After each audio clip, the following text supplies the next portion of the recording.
do something. Only standing.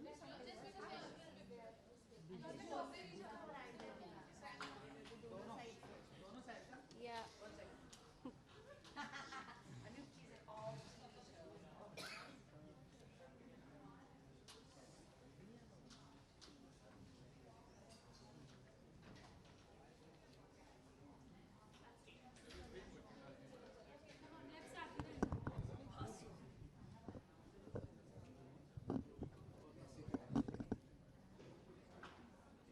Look at the camera's got all the pieces.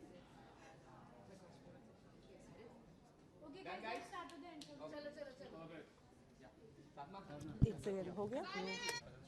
एक माध्यम है जिससे ये रैपर्स जो अपनी कहानी है वो जनरल पब्लिक तक पहुंचा पाएंगे. घर पे बैठे हुए उनके साथ उनके माँ बाप भी सुन पाएंगे. ये वैसा प्लेटफॉर्म है. I mean, hip hop is the voice of the future. It's the voice of the youth, and this platform is really looking for real talents that are original. And we're excited to discover, you know, what India has to offer. Copy paste. और क्या बोलूँ, वो सही same चीज़ है. Absolutely. Okay, सो rappers में कौन सी qualities आप देखने वाले जिस पे आप बेस जो फर्स्ट प्रेफरेंस रहेगा आपका? ओरिजिनलिटी, शब्दों का उपयोग, शब्दों को तोड़ने की कला, ऐसी बहुत चीज़ें हैं.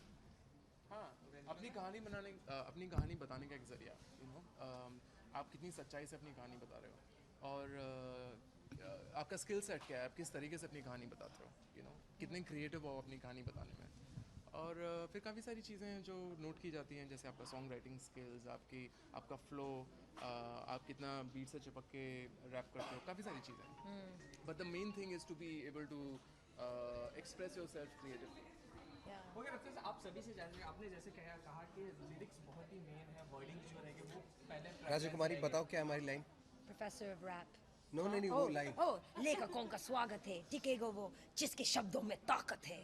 हाँ, डिस्क्लेमर ही यही है कि अगर आपके शब्द भारी नहीं होंगे तो हम आपके आभारी नहीं होंगे.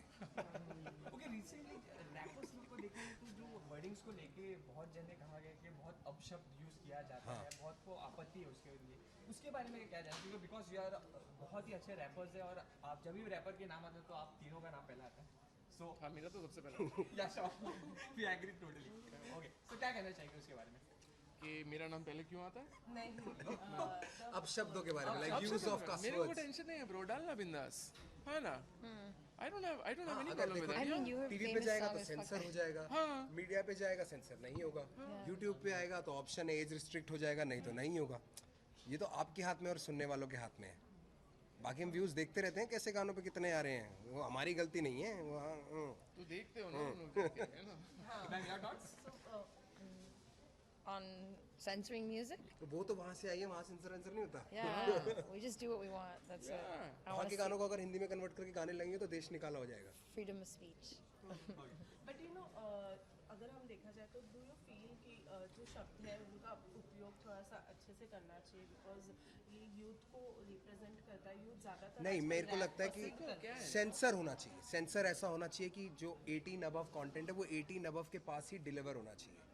एक आर्टिस्ट की जो फ्रीडम ऑफ एक्सप्रेशन है उस पर रोक नहीं लगा सकते कि आप बदलो, क्योंकि वो जो बात बोलना, जैसे मैंने मंटोनियत में बोला है, जो लाइन बोली है, मैं वर्ड अभी बोल नहीं सकता क्योंकि आपका शो ऐसा है जिसमें मैं ये बात नहीं बोल सकता, पर उस गाने में बोला क्योंकि वो मूवी भी ए थी और उसकी ऑडियंस जो थी वो ए थी. वो कंट्रोल करना है आपको कि जिसके पास रीच है, जिसके पास पहुंचता है, वो सही जगह पे पहुंचे.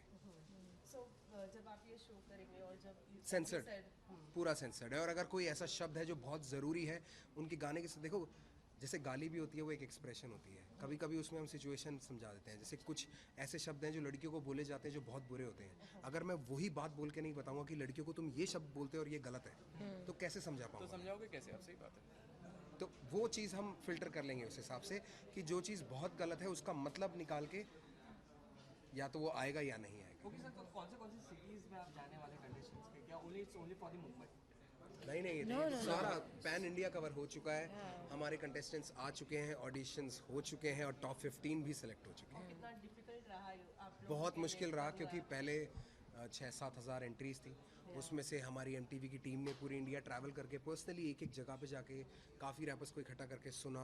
उसमें से कुछ शॉर्ट लिस्ट हुए, उसके बाद ऑफिस आए, ऑफिस में वीडियोस हमारे पास आई, हमने उनमें से 40 निकाले, फिर उन 40 को हमने ऑडिशन किया मेन स्टेज पे, उसमें से हमने 30 निकाले, उन 30 में से बिहाइंड द सीन हमने सबका दोबारा से वीडियोस देखी, सब कुछ देखा, उसमें से वो 15 निकले। तो प्रोसेस बहुत लंबा था और बहुत विस्तार से था कि दो इंसान एक जैसे ना हो, कोई बहुत कच्चा भी हो सकता है पर उसमें सीखने की क्षमता होनी बहुत ज़रूरी है।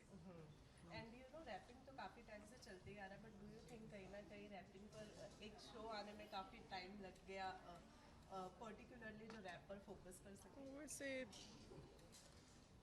देखो आप है ना जिस तरीके से रैप और हिप हॉप म्यूज़िक इंडिया में बढ़ रहा है आप उसको रोक नहीं सकते। It was just a matter of time, ये होना ही था, यू नो। मुझसे कई बार इंटरव्यूज़ में पहले भी पूछा कि ये जो मूवी आई है उसकी वजह से क्या इम्पैक्ट हुआ हिप हॉप म्यूज़िक का इंडिया में। और मुझे ऐसा लगता है कि वो अगर हिप हॉप म्यूज़िक एक दर्जे तक नहीं पहुंचता तो शायद उसकी मूवी भी नहीं बनती, you know. So it goes hand to hand. Okay, जब तीनों एक साथ टकराएंगे, एक साथ जजिंग पैनल पे होंगे, तो यू नो कहीं ना कहीं किसी के ओपिनियंस एक दूसरे से मैच भी नहीं करेंगे। तो ज़रूरी करने है भी वो, नहीं चाहिए। ज़रूरी है क्योंकि क्या पता मैं बहुत गलत हूँ और मुझे कुछ सीखने को मिल जाए। तो हम यहाँ पे इस प्लेटफॉर्म में एक दूसरे से सीखने के लिए भी आए हैं। वो अपना अलग आर्ट लेके आए हैं, जिस तरीके की सॉन्ग राइटर राजा कुमारी है, अगर उससे मैं कुछ सीख पाऊँ तो मेरी क्राफ्ट बढ़ जाएगी।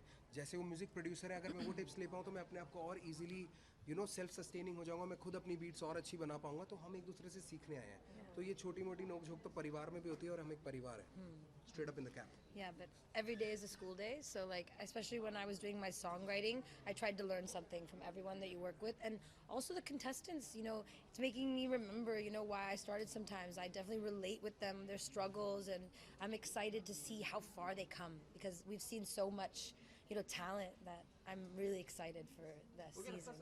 आप सभी ने कोई टिप्स दी है टॉप 15 को? हाँ. टॉप 15 को नहीं दी, उससे पहले जो शॉर्ट लिस्ट हुए थे 30, उन सबको दी थी। Okay, anything you like to share जो रैपर्स बनना चाहते हैं उन्हें भी काम आए? अपनी कहानी बताओ, दूसरों की नहीं, क्योंकि हमें जानना है कि आप कहाँ से आए हो, आप किस तरीके से यहाँ तक पहुँचे और आपकी लाइफ की स्ट्रगल्स क्या है, या आप क्या बदलना चाहते हो, या आप फन किस तरीके से करते हो, क्योंकि हर चीज़ रैप का हिस्सा है। ओके, लास्टली 10 अगस्त को आ रही है आपकी शो, सो क्या कहना चाहिए दर्शकों को? Keep watching MTV Hustle beginning 10th of August 7 to 8 p.m. only on MTV, Saturdays and Sundays.